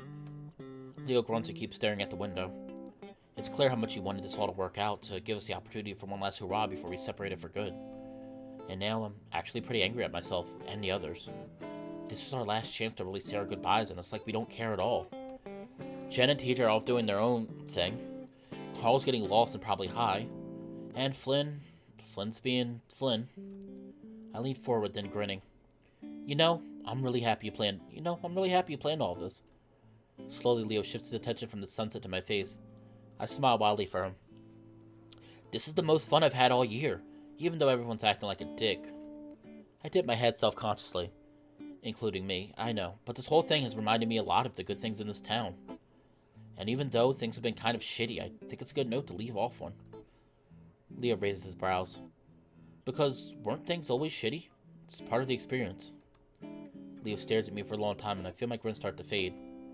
But then he reaches forward and rubs a thumb up my nose. I blink in surprise that he shows me the smear of white on his thumb pad. Sorry, it was hard to take you seriously looking like a cokehead. I was like, I thought Leo would be happy. And Leo wants us to be like, oh, Echo's not a bad town. Oh. He grins and licks his thumb. I blush and grab a napkin to wipe my face, but Leo rests a paw on my arm. But seriously, thanks for trying, at least. Leo looks like he's about to say something else, hesitates, then opens his muzzle again. Cute. Leo and I look up to find a lanky, patchy, ugly, ring-tailed cat staring down at us with beady black eyes. Oh gosh. Oof. I don't know if you knew, but there's a lot of other people in here trying to enjoy the meal.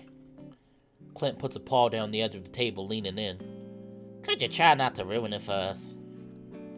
He grins at me, showing me just how many teeth he's missing. Guess he graduated from huffing paint since the last time I saw him. The hell are you doing here, Chase? Didn't you dump his fat ass? I'm trying Oh no. Oh boy. I grimace. I can't tell if he's joking or not, or if he's still the same asshole that I remember him as. I haven't talked to him in years. Well, it kind of looks like you dumped your own ass, Clint. What happened to you? I can see Clint's brain work, because he died just what I said, deciding whether or not he should be offended. I can also see his tail twitching behind him, and it's patchy too, leaving some parts of it bold like a rat's tail. Actually, Clint, you're right. We're all trying to eat, but there's a smelly, ugly, ring-tailed skeleton ruining it for us. Clint flicks his attention from me to Leo, who smiles sweetly at him. Mind doing us all a favor and getting the fuck out? Clint leans in low to the table, putting his face up next to Leo's. Leo keeps a straight face, and I'm impressed because I can smell the stench of Clint's breath even from here. Think you're funny, Bina? It's Spick. If you're trying to make me mad, you might as well do it right, eh? Leo takes a sip from his milkshake nonchalantly while Clint gapes at him. His brain, which I imagine is Swiss cheese at this point, tries to come up with some kind of retort. Go fuck yourself. Yeah, well, I'd tell you to do the same, but you've got a sister at home, don't you? Oh, shit. Oh, shit. Oof. Whoa. Oh, I didn't expect Leo to be... Oh, shit. I didn't expect Leo to be like that. Clint moves fast, swinging a fist up and around toward Leo's jaw. Leo's ready for him and lunges to the side, though the fist still glances at the side of his face. He grabs Clint's arm and yanks him down into the table, which knocks him over my milkshake and sends it splashing into my lap. I gasp and stand up and move to the side of the table while Leo starts to rub Clint's face in the mess, smashing into the table a few times. Stop it. I jump up as Janice shouts right next to me. Oh, Janice looks cute. Leo hears her too and turns around while still holding Clint down. The dead look is still in her eyes and the fur on her face is matted like she'd been crying a lot but hadn't washed since. I am not going to deal with this today, Leo. You know Clint started it. Leo's ears are flat as he looks back at Janice, clearly thrown off. Underneath him, Clint snarls and thrashes. Am I gonna have to get the taser from the back? Slowly, Leo backs off of Clint and immediately shoves himself off the table. I can see Leo prepare himself in case Clint takes another swing, but he doesn't even look at him.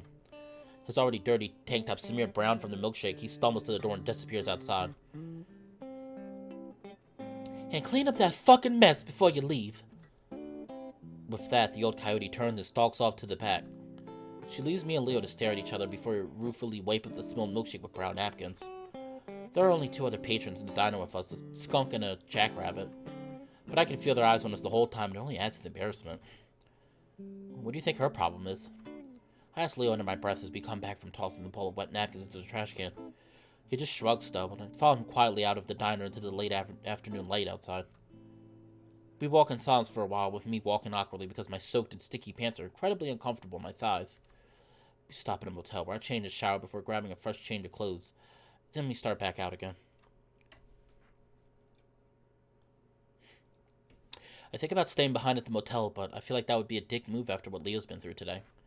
As we walk back, Leo takes a detour, stopping at the convenience store. The fight has made things a little awkward between us, so I just shove my paws into my pockets and follow Leo. We go to the back where he grabs a 12-pack. He doesn't say anything to me either as he makes his way to the front to pay. Finally, when we're back outside, he nudges me in the direction behind the convenience store. Let's sit. I lead the way because we've both done this dozens of times before. We step off the asphalt down a little ways into the brush where Leo pulls me up onto a boulder. Leo sighs, pulling out the first beer bottle. Leaning back, he pulls out his keys to use the bottle opener on his keychain before handing it over to me. He does the same for himself, then practically chugs the whole thing before grabbing another even before I'm able to take my first swig. I don't comment on it, instead look out at the sunset, thinking about how nice it would be to just sort of run off into the wilderness. At least for a little while. I lean back and sigh, noticing a white and brown splotch on the knee of Leo's jeans.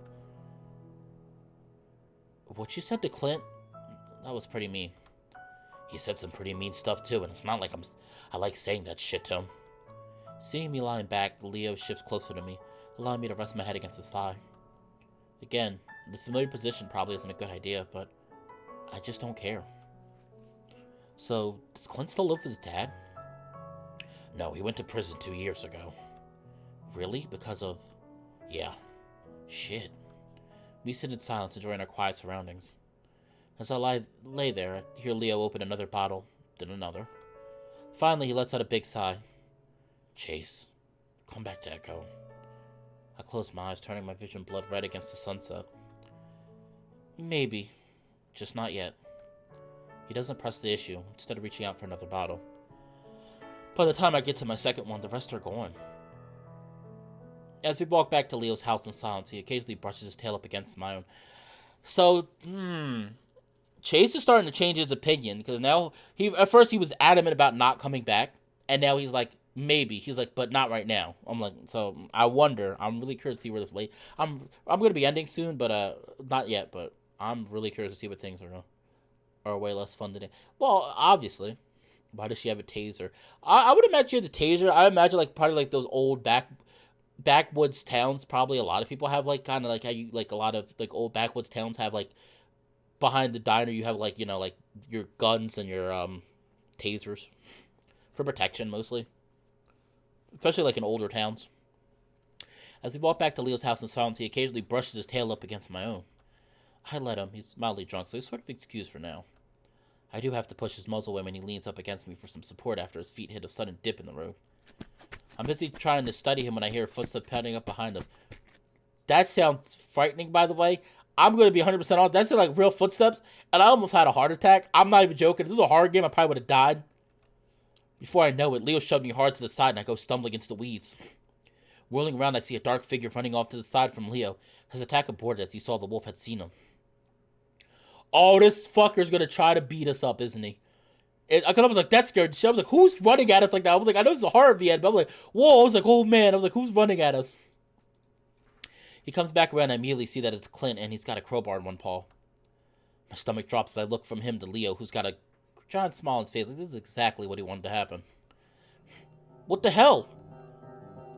Come back for more, Clint. Clint doesn't say anything. Instead, he just screams and runs at Leo again. Usually, I wouldn't be worried about Leo in a fight with Clint, but the crowbar and the fate and the fact that Leo can barely stand has me really worried. Leo backpedals, then ducks low and lunges forward, which I don't think Carl expects. His grunt is guttural, but to my surprise, he doesn't go down.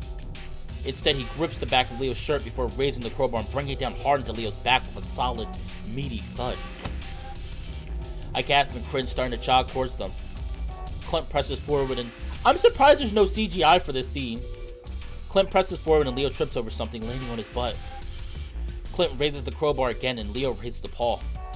For about 2 seconds, they play a game with Leo moving his paws around above his head, anticipating the swing. Clint, meanwhile, keeps trying to re-angle the crowbar so that Leo will miss. He doesn't get a chance, though, because that's when I reached him. I'm not exactly a good fighter, considering I've never been in a fight before, but the idea of Leo getting his face beaten in with a crowbar fills me with the terror that spurs me on. I jump on his back, grab a handful of the fur on his forehead, and yank back as hard as I can.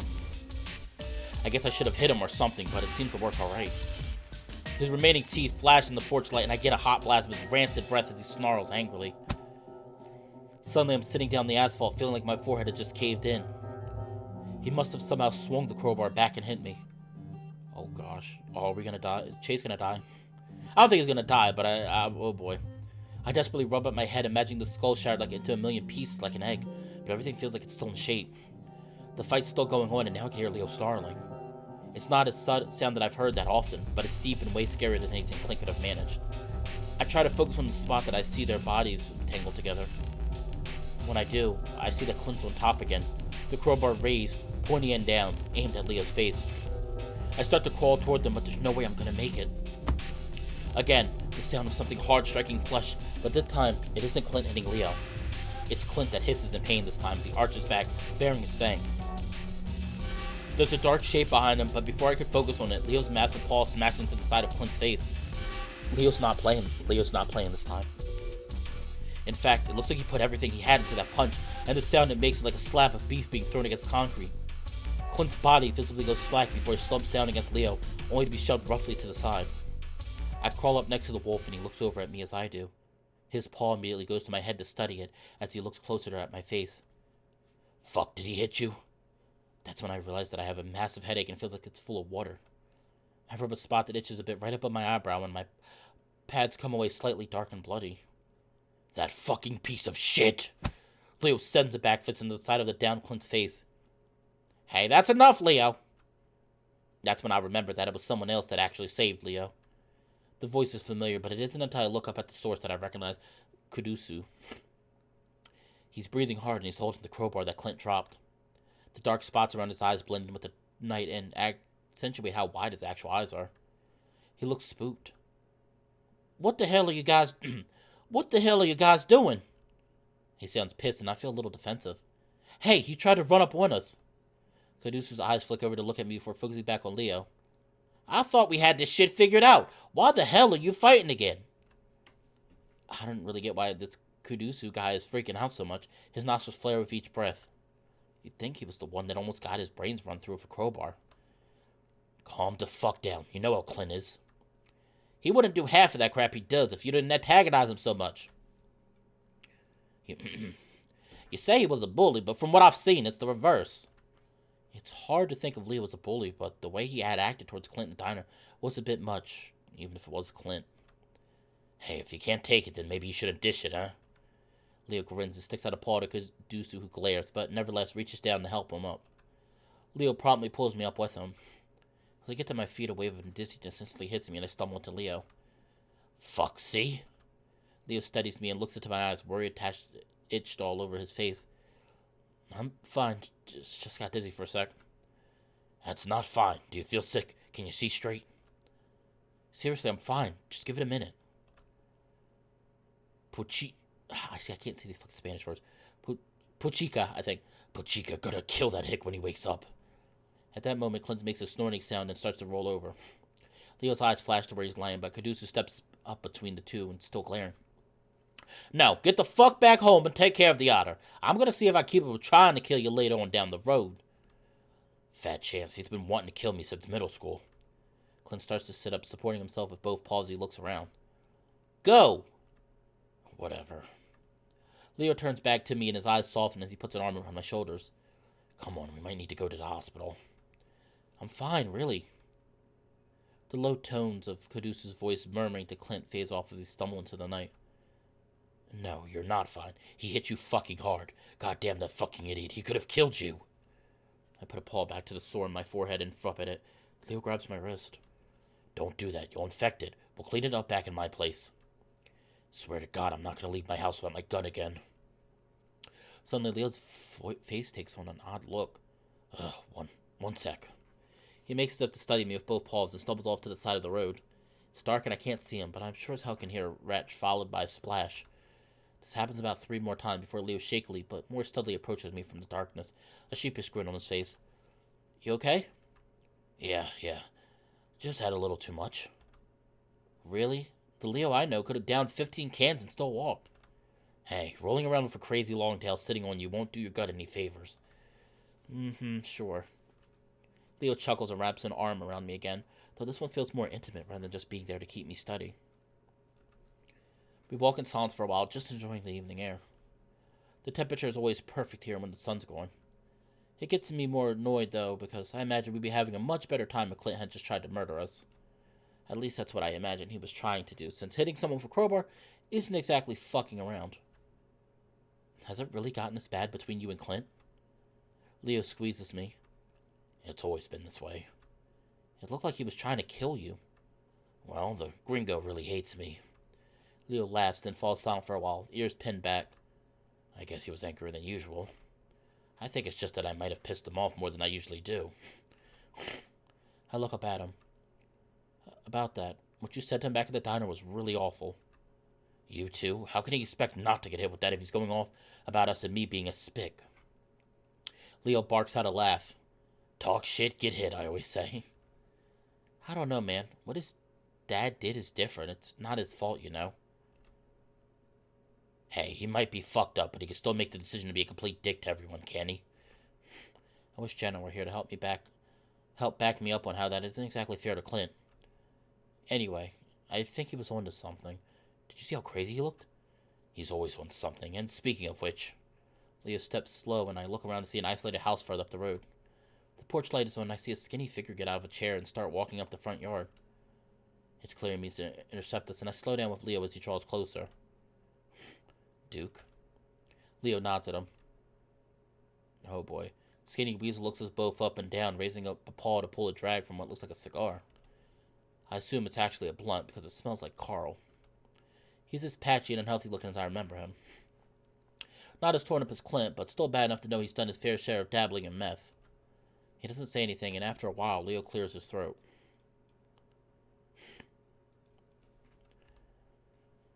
Isn't it a nice... He's... Hold on, I'm trying to get the voice. He's here. As Duke cuts Leo off, he's staring right at me, so I assume it's me he's talking about. Hi, Duke. Probably couldn't have said any more awkwardly. Leo steps forward, partly in front of me. Did you need something? Duke lets out a long stream of smoke towards us. Definitely a blunt. Same shit's been happening to me after you told me about it. Leo looks at him, looking politely puzzled, though I can see his tail twitching behind him. You've been seeing shit, now I'm seeing shit. Oh, shit. It's quiet for a few seconds, then Leo laughs. Well, maybe lay off the drug cocktails. No, it's different. The shit I see, almost real. And I saw them. He nods at me again, and for some reason I'm starting to feel really uncomfortable. Leo laughs, and this time it's much more forced. He starts pushing me along further up the street. Sorry, Duke, but Chase is taken. Janice is still single, though. Duke follows us, walking along the dirt while we stay on the asphalt. Oh, boy. What's going on? When did he get here? Leo doesn't say anything and keeps pushing me along. I can see Duke getting angrier, and I don't want another fight, so I finally butt in. I got here on Saturday. Something wrong, Duke? Duke doesn't answer. He just stops and watches us go, a frown stretched across his face. I keep on looking over my shoulder at him, but he doesn't move and he doesn't take his eyes off of us. What the fuck? Stop looking at him, Chase. What was he talking about? Doesn't matter. Just keep moving and hope we don't run into any more of these psychos. I manage not to look back again, but I feel his eyes on the back of my neck the entire time. Even though the instructions say only to take 2, Leo gives me 3 generic acetaminophen pills. After that, he takes me to the bathroom and starts cleaning the cut on my forehead. I grimace against the sting of the rubbing alcohol. We really should take you to the ER. This might even need stitches. I lean my head into his paws because not having to hold it up myself feels good. No, it's not that bad. Besides, even if it is a concussion, they'll just send me home and tell me to get some rest. Along with a $500 bill. I played football, I know, but you never know how serious it could be. I sigh and don't say anything, deciding it would be easier just not to argue. Leo starts to debate whether or not to shave the fur, but I finally get annoyed and tell him to get on with it. As he prods around, I can feel the area around the cut swelling, and I wonder if I'm going to get a black eye. Leo finally steps back and starts putting everything back into the first aid kit. Wait. Leo glances at me questioningly. Aren't you hurt? He thinks for a second. I don't think so. I feel fine. I mean... Turn around. I'd seen Clint hit Leo with the crowbar, and he'd hit him hard. Leo sighs before finally turning around, placing his paws on the sink as he stares into the mirror. I look at his back, the black shirt dusty from the dirt he had rolled around in. Carefully, I lift the shirt up his back.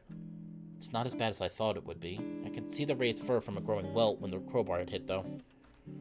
There aren't any cuts there, but I do see some spots of dried blood. You have a bunch of little cuts.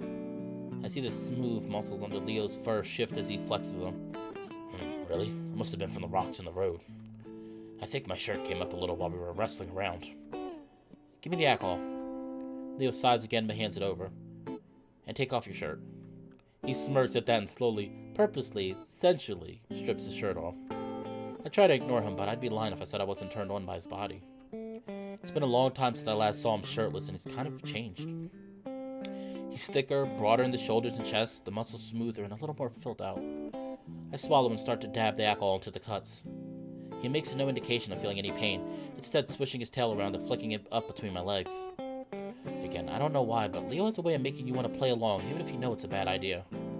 He's been flirting with me this whole time, so I guess he's sort of just broken down my defenses. Once I finish rubbing in the alcohol, I let a paw linger on Leo's hips. We both stay like that for a while, until Leo finally turns around, leaning back against the sink. Okay, it's got a nice body, not gonna lie. I look over his form, his broad chest down to his thick stomach. Like what you see. When I look back up at him, his brows are raised, and before I can say anything, he's leaning down. I think he's about to kiss me, so I turn my head to the side, but instead he just nuzzles the side of my head as he brings me in for a hug. I freeze for a second, but relax into his hold after a while, enjoying the feel of his warm fur against mine. He doesn't say anything, just holds me. I can feel his excitement through his pants as he presses into me and starts nibbling at my ear. I gasp as he catches it between his teeth, and I almost moan. He, of course, knows I have sensitive ears. He moans a little in response, and before I know it, he's pulling me up against him. Then he lifts me off the ground as he spins around and sits me up on the sink. Oh! I was not expecting a scene. Oh, yeah, we're making that discreet. Oh, we're making that the screensaver. I don't know. It seems like a bad idea, but I like it. But it seems like a bad idea. I hate stuff like that because it's like on one hand, it's like I feel like it's a bad idea. Oh, I feel like it's a bad idea.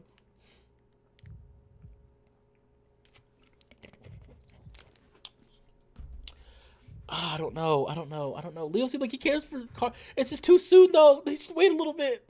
You're gonna mess up the relationship.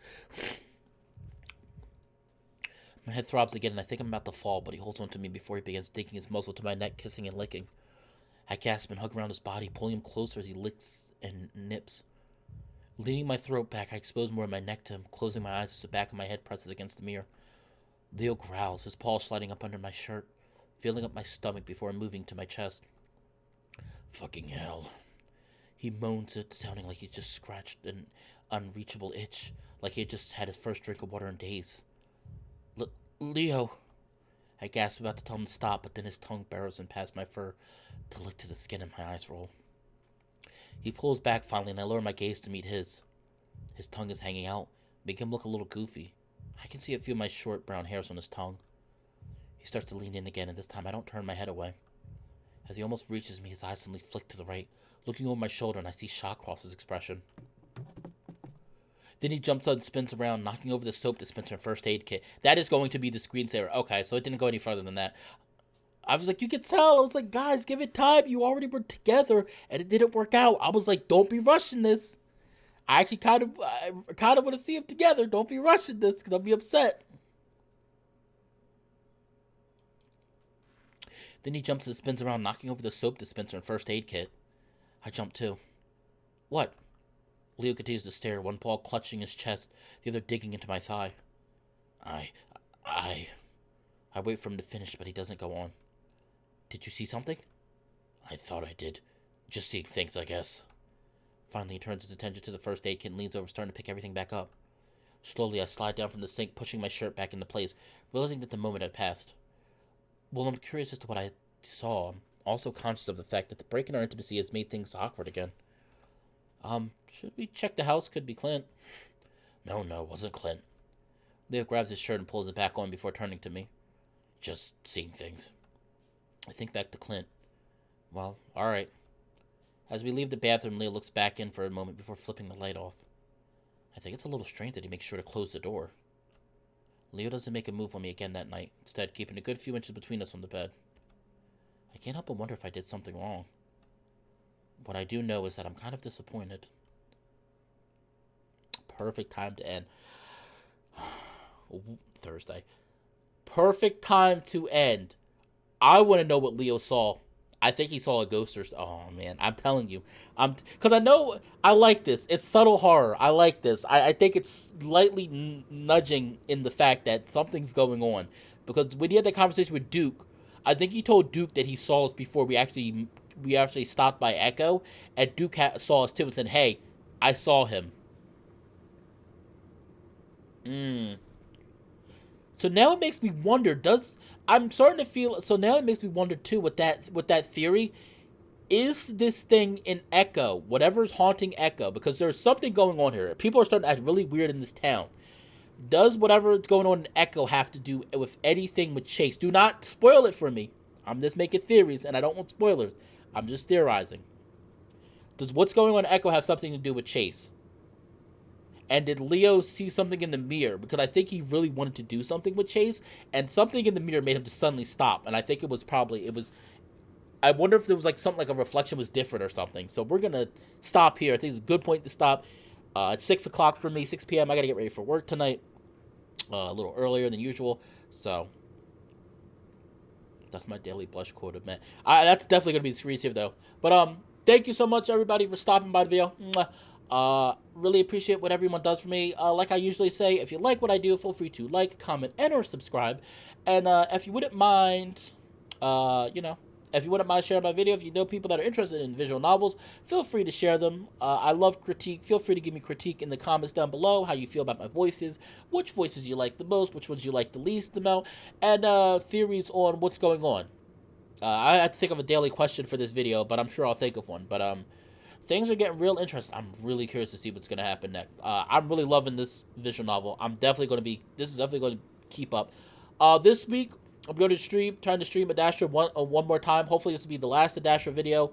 Then I'm going to take a break for a while before I move on to the sequel called Kemia. Next up is this week, Mendo. I'm going to be streaming his visual novel, which is Eternal Eclipse. It's called Eternal Eclipse.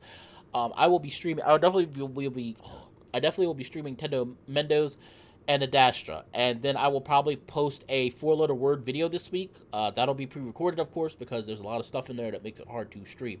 That being said, though, I really appreciate everyone. Thank you for being part of the Fallenpack. I love all of you. Have a wonderful day or night, whatever the case may be. That's all I have to say. See ya. Bye.